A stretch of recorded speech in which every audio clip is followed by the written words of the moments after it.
Shalom, saudara-saudara yang kekasih di dalam Tuhan Yesus Kristus.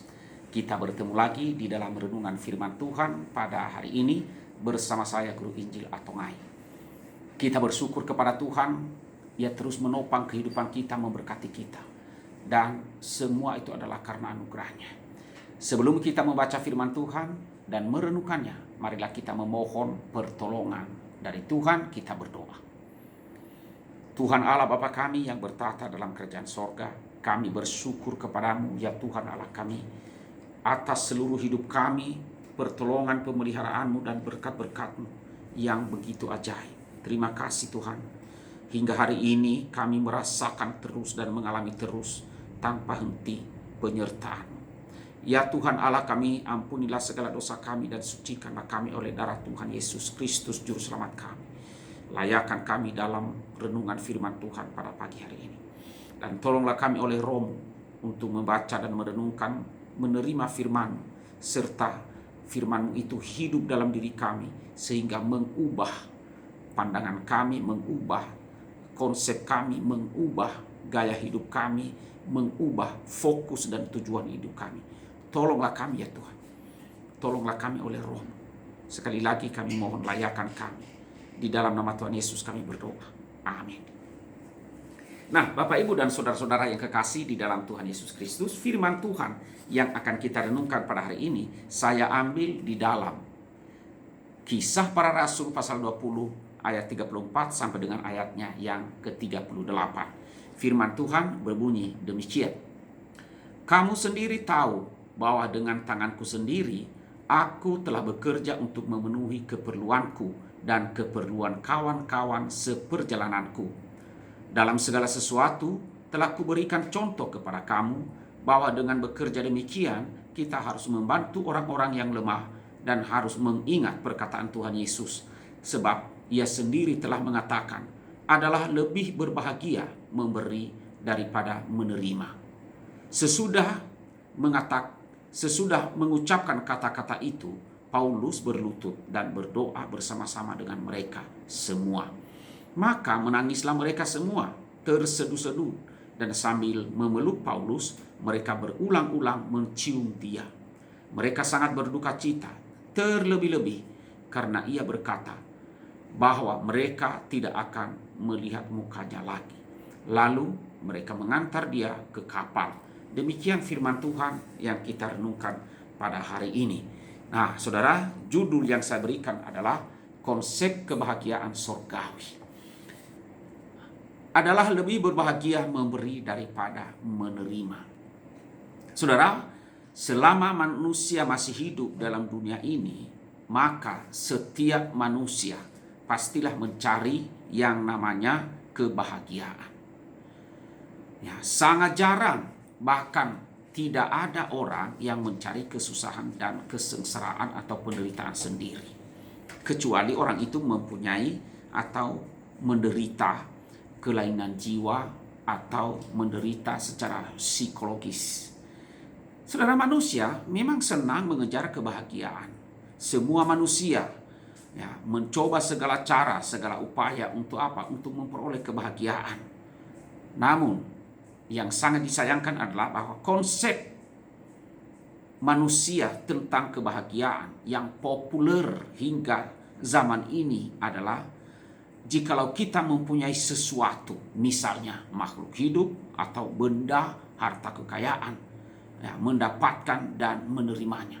Itulah konsep kebahagiaan yang difahami oleh manusia pada umumnya. Nah, konsep dunia tentang kebahagiaan cenderung apa? Memikirkan dirinya sendiri. Aku bahagia kalau aku punya tubuh ideal. Aku bahagia kalau aku bisa pergi ke luar negeri, liburan dan lain sebagainya. Aku merasa bahagia kalau aku punya rumah besar, kalau aku punya mobil mewah, kalau aku punya anak-anak yang pinter, punya suami yang sangat menyayangiku atau istri yang cantik, semua mengacu kepada apa? Mengacu kepada pemuasan diri sendiri, pusatnya diri sendiri. Semuanya, jikalau aku punya ini untuk diriku. Itulah konsep yang difahami oleh manusia pada umumnya. Nah, sementara saudara, kalau kita memperhatikan ayat firman Tuhan yang kita baca sebagai katakanlah ayat mas yang kita baca hari ini, Tuhan Yesus berkata adalah lebih berbahagia memberi daripada menerima. Nah, saudara, konsep kebahagiaan yang diberikan oleh Tuhan Yesus bukanlah tentang soal apa yang aku dapat, atau soal apa yang kamu dapat, atau soal apa yang kita dapatkan. Ya, kebahagiaan adalah tentang apa yang kita bisa berikan. Apa yang dapat aku berikan. Itulah yang membuat kita bahagia. Saudara, mengapa di dalam hal memberi kita bisa mendapatkan kebahagiaan? Tentu itu menjadi pertanyaan. Mengapa? Alasannya apa sih? Sehingga kalau kita memberi, ya misalnya menolong orang lain, kita bahagia. Alasannya adalah yang pertama, karena dalam memberi, kita itu sedang belajar taat akan firman Tuhan. Itu yang luar biasa. Ketika kita memberi, ketika kita menolong seseorang, kita sedang belajar untuk taat akan firman Tuhan, taat perintah Tuhan. Tuhan berjanji kepada setiap orang yang taat kepadanya, yang taat kepada perintahnya, akan mendapatkan upahnya. Upahnya nanti di sorga.